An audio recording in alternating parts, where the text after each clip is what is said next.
It's interesting, Amy, we have a formula at the United Nations that is applied to virtually every other conflict situation. But when it comes to the situation in Israel and Palestine, there's a different set of rules, apparently. And that's, I think, a big source of my frustration. Where is the transitional justice process? Where is the UN protection force to protect all civilians? Where is the tribunal for accountability? Where is the action on the part of the Security Council, the only mechanism in the United Nations that has enforcement to ensure protection in the occupied territories? Obviously, every effort in the Security Council is vetoed by the United States itself, and further indication of the kind of complicity about which I am referring.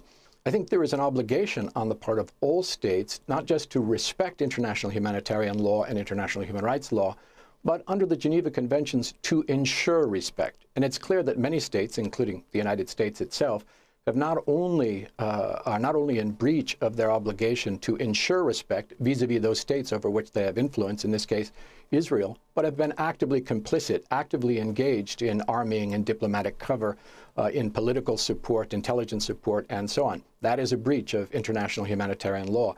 We need the opposite of that. We need all states, members of the United Nations, to use whatever influence they have to ensure an end to these attacks on civilians in Gaza, to ensure as well accountability for the perpetrators, redress for the victims, protection for the vulnerable there.